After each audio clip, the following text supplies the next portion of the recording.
Good Sunday morning, and welcome to WGN-TV Political Report. I'm Paul Lisnek. We begin this morning at the State House, where a debate over how to regulate Delta-8 and other hemp-derived products has put a spotlight on divisions between City Hall and the Pritzker administration. The governor and others point out these products are often disguised as candy, making them dangerous to children. Now, currently, they can be bought at any smoke shop or gas station.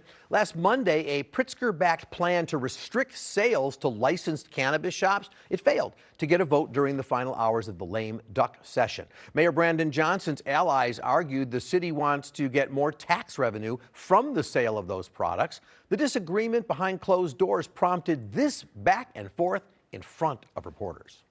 It seems like they don't have good relationships in Springfield, in part because they don't do the outreach that's necessary. But again, I've taken calls from the mayor whenever he has my direct number.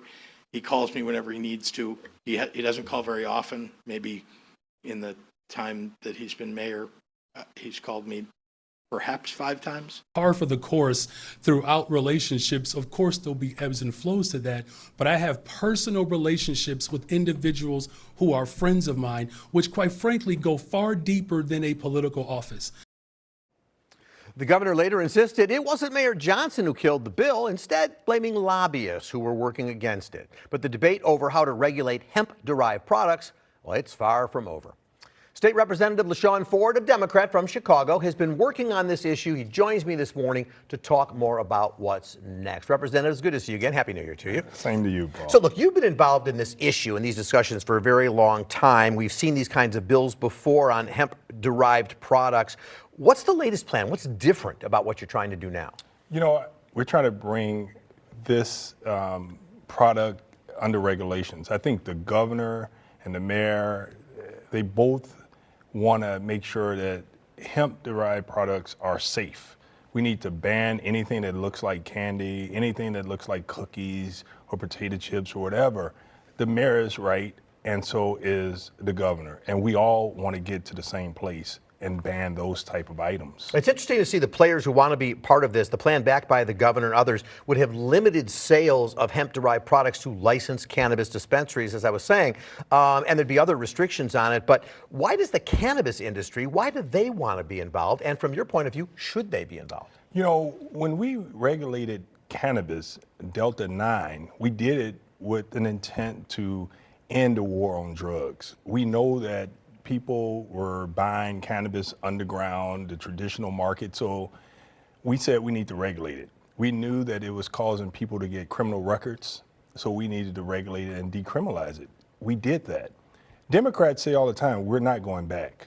And so to actually have a prohibition on Delta-8, which is federally legal, is going back, because now we're gonna cause people to have criminal records. We're going to have the traditional market back. And so what we want to do is treat Delta-8, which is federally legal, like Delta-9 and regulate it that way. So as you know, some in the cannabis industry, they point out that social equity licenses holders, they already had faced lots of intense rules about how to get into the business.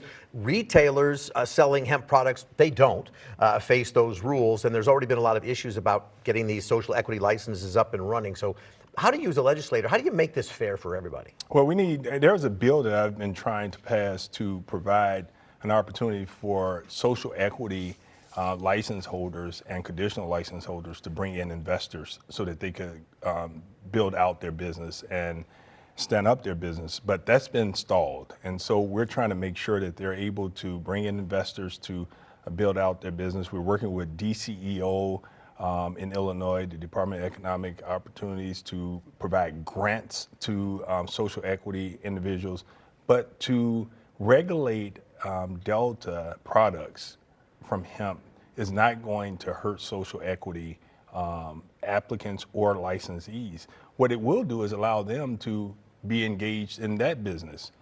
Right now, if you want to open up a cannabis business, you need cash money. You need to have multi-million-dollar cash dollars laying around.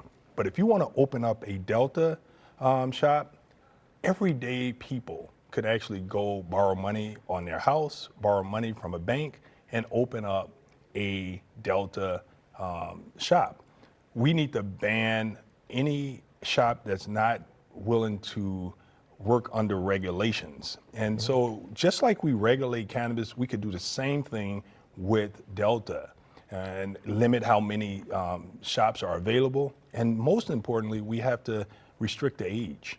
So let's talk about that. We're talking about children. I actually remember as a kid, you could buy bubblegum cigarettes that would blow smoke. You know, there wasn't no smoke. I used to buy them. And the candy cigarette, and the same kind of issue about being attractive to kids. Are these issues of protecting kids and yet wanting tax revenue from these things, are they competing? How do you deal with both of them? Can they live in harmony, those issues? No, there's always a right and a wrong way to do things. You know, there's talk about us having a $3.2 billion budget deficit, and we're going to have to find revenue. And so for the state to say that we're going to throw away the possible revenue that could be generated from a Delta product makes no sense to me.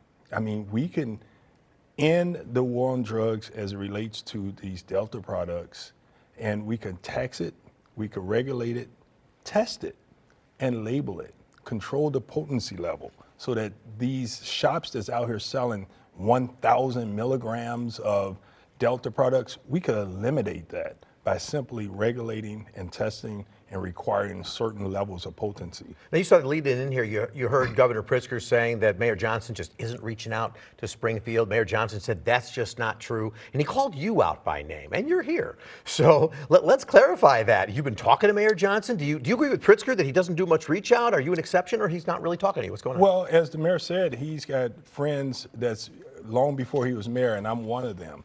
But I would tell you, the phone goes both ways. I think that the governor needs to have a strong city so that we can have a strong state. So I think that the governor has much more experience as a politician than the mayor.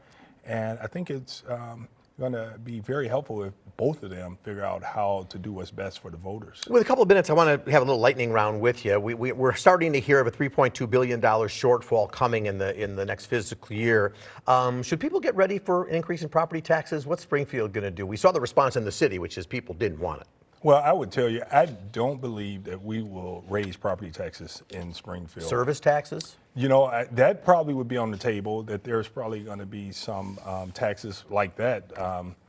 You know, that's why I said, why eliminate the possibility of a luxury tax like Delta when you can actually tax that instead of taxing things that people need? So we'll see. It could be service taxes, maybe not property taxes. I want to ask about something else. Every year, you bring up this bill to allow people to recall the mayor of Chicago. It never gets called. We never get votes on it. You did it again this year. Yeah. 2 questions. Will it get called? And is this about Mayor Johnson? But you've been doing this for years, so I don't know that it is. It's not about Mayor Johnson. It's about good government. You know, in honor of Laquan McDonald, we should never forget him, and we should never forget his name. He changed the city. That bill was filed in 2015 in the 94th General Assembly. And ever since then, till 2025, I filed the bill, the same bill. So this is not about Brandon Johnson. This is about good government. I actually helped pass a recall bill for the governor of the state of Illinois. And so taking from that to the city, the people are asking for it. I'm here for the people.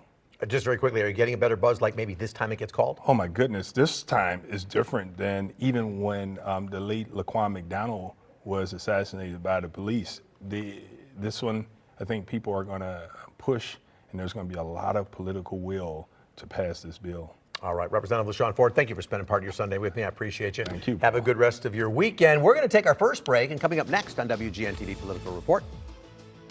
As Chicago goes, the rest of the state goes.